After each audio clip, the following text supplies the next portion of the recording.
Ladies and gentlemen, we're coming to you from the 2018 Sprott Natural Resource Symposium, and I'm here this morning with Amir Adnani from Uranium Energy Corporation. This is a company I have written about in the past in my work. I do not own the stock today, but I am considering it. Of course, I am bullish on uranium in the mid to long term. Near term, still a question mark, and maybe Amir can help us sort that out. So, Amir, why don't you tell us about what you're doing, and then we'll ask some questions. Sure. I mean, as an entrepreneur, I've been involved in the uranium business for over 13 years now as the founder and CEO of Uranium Energy. We've had a very clear focus from the very beginning. From the very beginning, we felt that there was a great deal of development taking place in Canada, Africa, Kazakhstan, and that there was very little exploration and mining taking place in the U.S. A third of the world's demand in terms of nuclear power plants are in the U.S. And they were relying even 13 years ago on 90% imports from foreign sources. Today, it's grown to 98% dependency on foreign sources. So this is not something that we woke up to yesterday. Mind you, Department of Commerce woke up to it yesterday. Yes, I've seen the headlines. Exactly, right, but yeah. we've been at this for 13 years, recognizing that, hey, longer term, there's the right geologic endowment in places like Texas and Wyoming for a style of deposits and a style of mining that we're interested in. We're interested in what are called roll front deposits. And these types of deposits could be mined using solution mining methods. This is an alternative to earth-moving conventional mining. So it's more environmentally friendly, it's cleaner, it's just cost a lot less, which is the key thing. Sorry, let me jump in and clarify for people. When he says solution mining, he's talking about instead of a great big open pit or an underground mine system of tunnels, you drill wells and you pump solutions through the earth that pull out the desired minerals. Exactly it. And we've built specialty around this, expertise around this. And you've been following this company really for a long time, I think since the very beginning. And you recall, we basically went from a business plan to production in 5 years. We started production in 2010. So many people may not realize, but our company has demonstrated proof of concept that we built, we permitted, we operated. For 4 years we operated and we demonstrated very competitive cost, except after the Fukushima incident, uranium prices have just gotten so low that it didn't make economic sense for us to keep going. So we shut the production down, maintained 100% unhedged exposure for when the uranium price does recover. And the last few years, we've just been a very aggressive development stage company. What do development stage companies do? They drill, they permit, they make acquisitions, and we've done all the above. Main focus really, again, being South Texas and the Powder River Basin of Wyoming. And along the way, we've picked up some resource stage projects in Arizona and Colorado. But we really view ourselves as being a company that today is production ready with fully permitted assets that can lead U.S. production higher. And we can talk about the politics in a sec if you like, but obviously things are starting to become a bit tense. And the way I would describe really the recovery in the uranium price is I think we have a narrative and then we have a sub-narrative. The main narrative is the global supply-demand picture, right? The sub-narrative is the Trump administration. You can't ignore them, and this isn't about politics. Love them or hate them, yeah, it's there. Exactly, it's there, and I think it's just about recognizing what does it all mean. Well, that's a good summary, and maybe jump into the cost scenario, because that's obviously the 800-pound gorilla for everybody in uranium. The uranium price remains stubbornly well below cost of production, even for you, which is a lot. I mean, you were the low-cost producer, and even for you, it's not high enough. And how does that come back? When does that come back? Do you have any, I don't want to say inside information, what I want to say a scoop. Can you tell us when will the Japanese be done selling their secondary supply? Or what's going to change that? Any reasonable hope for a time frame? Yeah, so I think one of the main reasons why the price has been so stubbornly low for so long is something that your audience needs to appreciate about the uranium market, which is the very large and prominent role that long-term contracting plays in the uranium market. 85 to 90% of sales or transactions when someone wants to buy uranium is done by way of a long-term contract where you agree to quantity and price ahead of time. There was a major contracting cycle right before Fukushima happens, incidentally. And so for good for the miners. Exactly. So for so many of the miners were actually hedged and were able to get a higher price than where the declining spot price was. And so this, in a way, translated to a sense of artificial sort of sense in the market, because there was a dislocation between contracts and spot. The producers kept going. Right. And we end up with basically peak production in 2016. In 2016, production peaked at 160 million pounds. Keep in mind, demand is 180. You talked about secondary supplies, that so above ground inventories were not only meeting the gap, but they were providing an oversupply situation. Sure.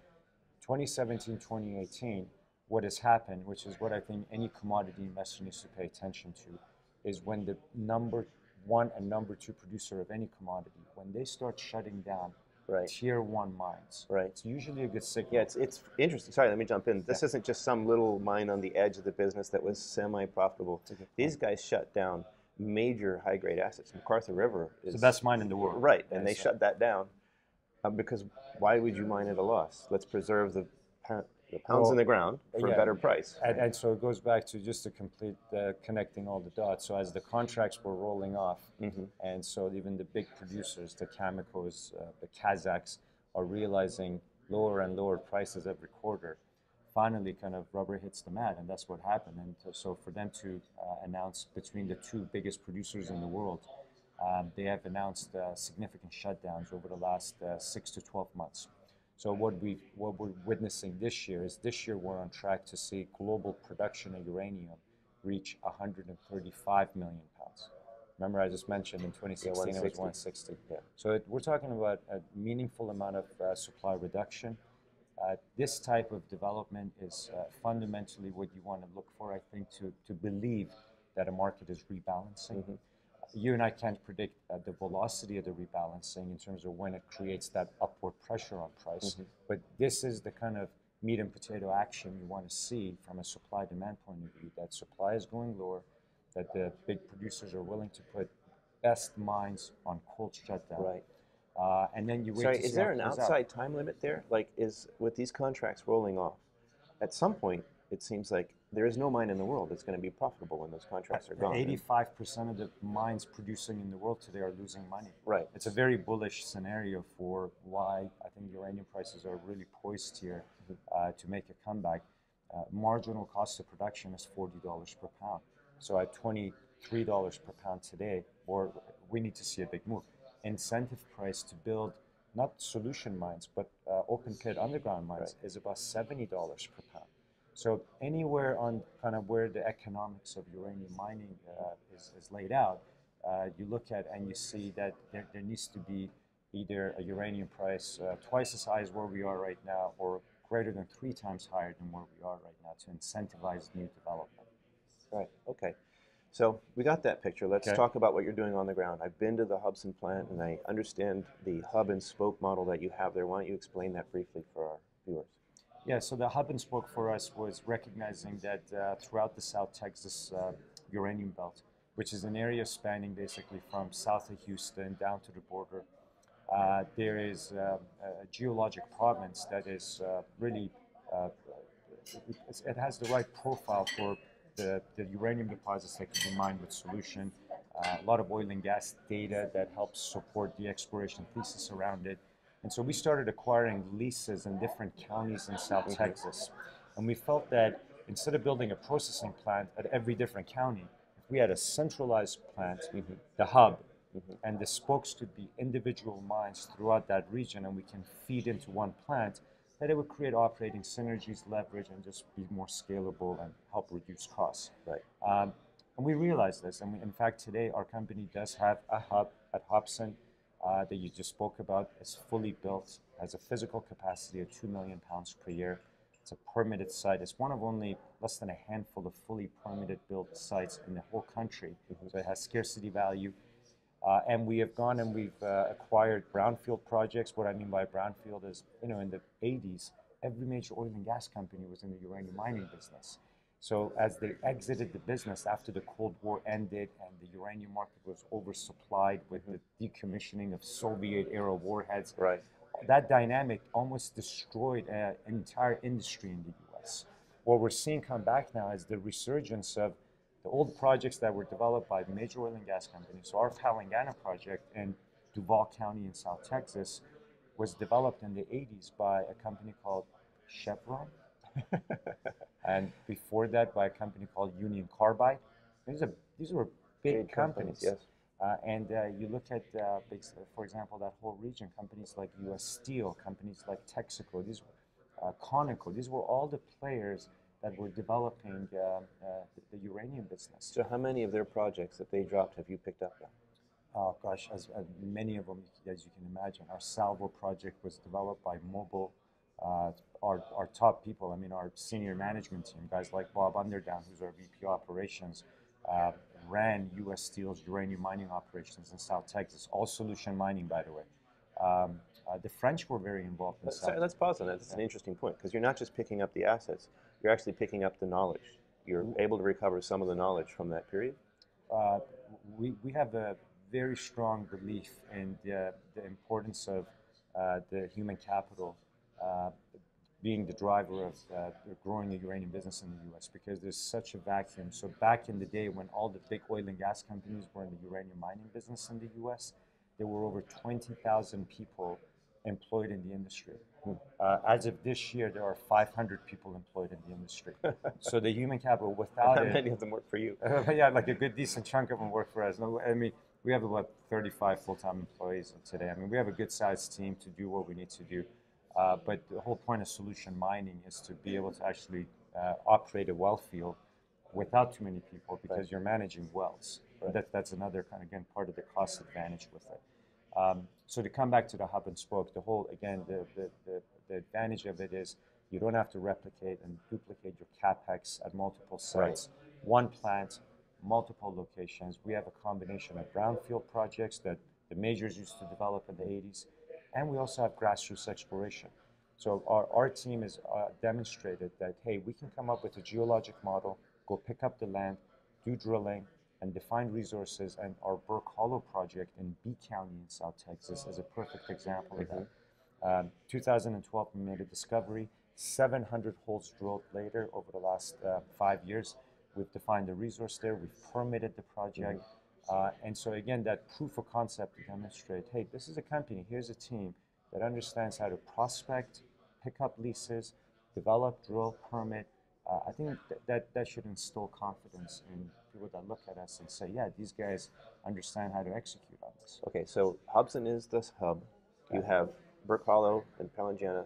Any other spokes that are fully permitted and ready to go? Yeah, or just the two right now? How many spokes are good to go? Yeah, so Palangana is not only fully permitted, but it's built.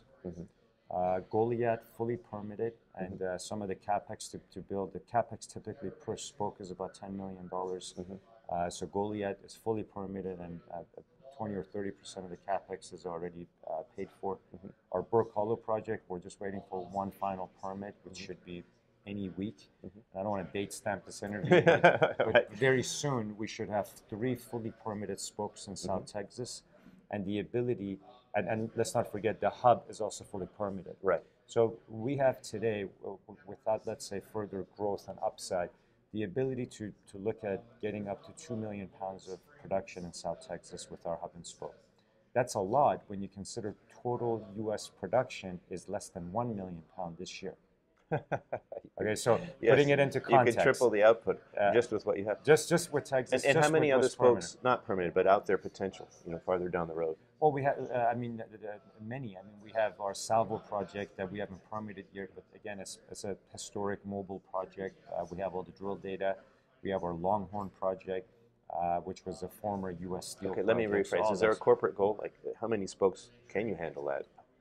Well, I mean, the corporate goal right now actually involves both South Texas and Wyoming, because we also have a fully permitted solution mining operation. I was going to get to Wyoming, but you're not going to truck from Wyoming to Texas. No. I was just trying to get an idea for... In South Texas, in the baseline goal right now with resources we can point to is 2 million. However, the corporate goal, we love to be a 45 million pound per year producer in South Texas, so as many spokes as that takes. But ideally, we don't want to operate 10 spokes. Ideally, what we're looking for are more Burke Hollows. Burke Hollow is 1 spoke, but it's a big 20,000 acre property. And so far, exploration on that project has shown they're clapping for us. But so far, exploration has shown that this can become a very large project on its own. And I think that's the idea, is we're looking for elephants.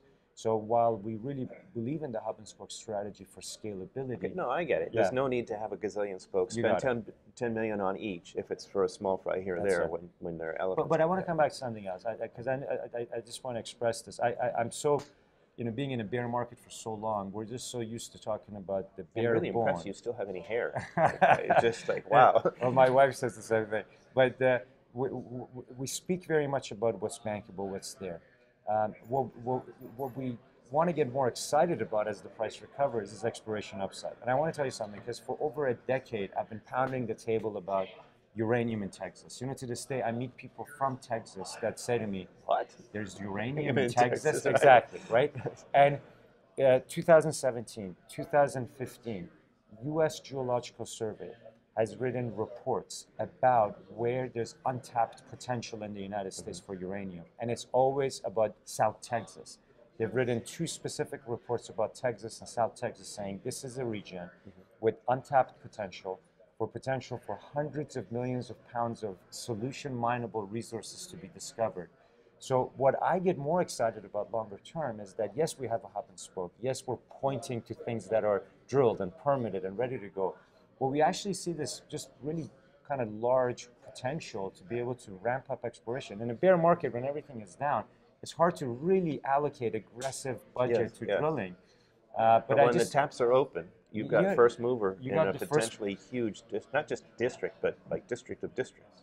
South Texas is not a small state. Exactly. I mean, the entire South Texas region is almost equal in size to the entire state of Wyoming. And so this is a large area. And I can't sort of emphasize this enough. I mean, this is an area where you're dealing with private property owners. So you're on private land. You're not going to the Bureau of Land Management and just staking claims. So relationships matter. Having been there as a company for over a decade, building relationships, building projects, giving out high school scholarships every year in a couple of the counties we're active in, really having that credibility, that's going to go a long way as we grow our footprint there to get into even more acreage and land and whatnot. So while I feel that, again, we have something very tangible there in our existing hub and spoke, what really drives me in terms of when the sector turns around is the ability for South Texas to really be a key building block for growing U.S. uranium production. Okay. Well, let's talk about Wyoming real quick.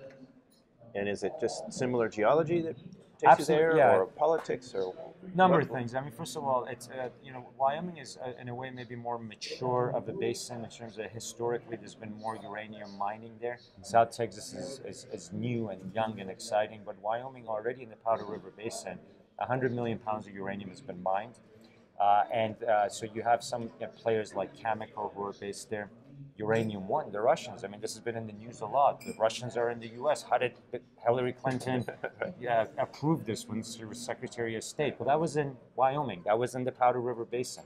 Those mines that you read about in the news that the Russians have or Uranium One has are about 25 miles from our Reno Creek project. And so we wanted a footprint in Wyoming because, again, established, the geology is known as similar to South Texas, as roll front. There was an opportunity to buy a fully permitted project.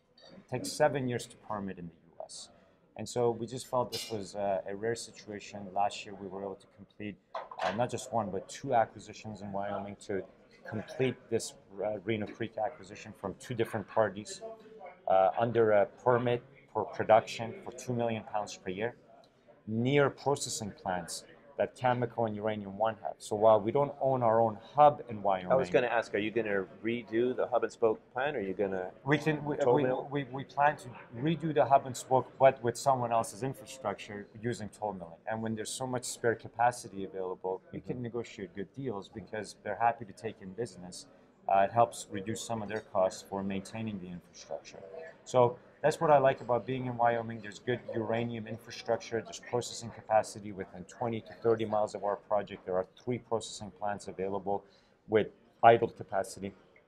And so when you bring it all back together between having a license and ability to do 2 million pounds per year in Wyoming, 2 million pounds per year in South Texas as a baseline, that's 4 million pounds of low-cost in situ recovery production. for a company that's built expertise around in-situ recovery. And has done it before. And has done it before. In a country that is producing total 1 million right now. And now you have an administration where from Department of Interior, Department of Commerce, Department of Defense, Department of Energy, I've never seen so much government support in one time for U.S. uranium, where they're saying this is a national security, energy security issue. We need more uranium here. Demand for uranium in the U.S. is 50 million annually, 50 million pounds annually. 1 million pound doesn't do it. Yeah, right. You know, so this is not something where I think we're exaggerating and just using kind of the talk of tariffs just kind of opportunistically. No, I think there's something wrong with this picture. Right. And like I said, I felt that 13 years ago when I got in this business. But Yeah, now I even more think so. maybe more people are recognizing this. Yeah, well, that's very interesting, Amir. But so, what I'm hearing really is you're not sending swarms of geologists out there to make new discoveries. Your growth plan is pretty much M&A. You know who's done work in the past, you know what assets are out there, and you're making acquisitions, and that's how you've been growing while waiting for the price to come back and go back into production. Is that a fair summary? Well, I think to be fair, we've really done both because, you know, like a project like Burke Hollow is such an important project for us today. But that was a pure grassroots discovery to now a fully permitted project. But then a project like Reno Creek was 2 acquisitions to roll it up to get it to where it is. I think it's taken us both of those efforts to get to where we are. But to move forward, there isn't much of an industry. So there isn't much in terms of M&A necessarily to do. The guys left behind like ourselves, we're really kind of the last standing players. And so now with any kind of increase in domestic uranium price, if there's the development of a US price for uranium that ends up being at a premium, we can then basically grow with this with a combination of databases and historic data that we have, historic drill information, and our existing asset base. We have about 100 million pounds of uranium in the ground in measured, indicated, and inferred categories across our various projects. So we have quite a substantial resource base to grow from. Can you even mention measured and indicated and inferred in the U.S.? Yeah, so we, as a U.S. company, we also are a reporting issuer. We don't trade in Canada, but we're a reporting issuer in Canada. Okay. And we report our resources under 43-101. It's a great question because U.S. companies go by SEC Guide 7, yes. which doesn't recognize anything to do Yes. with M&I and inferred. The point is, in the U.S., if you don't have mine reserves, you have nothing, right? Which is one reason we left. And it was a guideline that I think was developed in the 1930s or something. So it's, but by the way, it's being rehauled. Really? Yeah. So that's that'll be interesting. there's a new version coming out. Some of our guys have been involved in the industry process to help shape the new guidelines that are coming out. Okay, well that'll be interesting to watch for. Okay, so we're almost done here, but we're still waiting for higher uranium prices. But meanwhile, we're continuing to grow the asset base. How much are you spending? How much do you have? Are you in good shape there, or you're going to need to raise more money before uranium comes back to save the day? Our projected capital requirements or burn rate over the next for the next 12 months is about $8.5 million. As of our latest filings, we have about $12 million of cash on hand. So we have about, let's say, a year of run rate covered. We have some warrants outstanding in our capital structure that may be exercised in the next 90 days. So that'll provide kind of a top off onto the balance sheet. We have some kind of other moving targets out there. You may recall we have David Lold's big titanium project down in Paraguay that we may be selling. We have some non-core assets that we're planning to monetize over the next 12 months to help strengthen our balance sheet without necessarily further dilution. Sure. But on a fully diluted basis, we have almost $75 to $80 million of cash that can come in from exercise of warrants. So look, there's a whole bunch of balls up in the air here. We're trying to manage the business and the finances as conservatively as possible. Sure. But at the end of the day, between the various catalysts, between the rebalancing in the market, there's a lot to be optimistic about today. And I think the next 60 to 90 days, there's sector news, there's uranium price developments, and the U.S. related action that's taking place. There's a lot of interest kind of steering Sure. up around the industry for Sure, sure. that's the big picture. But within your company, what do shareholders get for that 8 million you're going to spend? Are you working So on we're new acquisitions or more no more exploration? acquisitions right now. Development work. Right now, the key focus near term is to finalize the permitting on our Brook Hollow project. So working with the regulators to finalize and finish the last piece of the key permit there for Brook Hollow. Our Reno Creek project, as you heard me say, we had acquired two separate pieces and made Right. into one. We're working on a new 43-101 report on that to consolidate the resources under the mine permit and have that then become the foundation for a feasibility study that we're going to complete on that project. Okay. So we're working on that. And preparing the groundwork for our titanium project with an economic assessment there that can then help create a better value around that project for the divestiture that we're planning there. So we're really focused on our existing portfolio. At this point, we're not looking at or thinking about acquisitions. Really think we have the right set of assets, need some advancement and de-risking. That's what the team is focused on. Okay. All right, well, if you don't mind, we're almost done here, but I Sure. wanted to touch on your other company, gold mining. This is a land bank play, optionality, as Rick Rule famously likes to describe it, and I thought I'd give you a chance to talk a little bit about what you're doing there. Well, as you said, it's an opportunity that, well, not necessarily an opportunity anymore because we've been at it for 7 years. So we've been building that company for 7 years now. Time flies, I guess. Wow. Yeah. And 7 years has it really been? Yeah, we IPO'd in 2011 and made our first acquisition in 2012. So even from the first acquisition, it's been 6 years now. But it was, you mentioned Rick Rule. So I mean, obviously, being someone who's been around people like Rick Rule and Doug Casey my whole career, and it's obviously a younger career, but for this period, I've always been fascinated when these guys talked about what Bob Quartermain did with Silver Standard in the 90s, buying silver resources on the ground when no one wanted them or they were sort of out of money call options, or when Ross Beatty was acquiring copper resources in the ground with Lumina and kind of building a copper resource base that way. We simply wanted to do that with gold resources in the ground. And so just taking that strategy, applying it to gold across the Americas, we've made $80 million of share-based acquisitions over the last 6 years. M&I resources of 9.5 million ounces and inferred resources of about 11 million ounces. So really growing the resource base there. It's a debt-free company with 12.5 million in cash. Covers our burn rate for the next 2.5 years. Okay. Looking at more acquisitions and looking to really kind of create a large and leading gold resource portfolio for when the sector turns around. Okay, well, thank you very much. Yeah, pleasure. Thank you.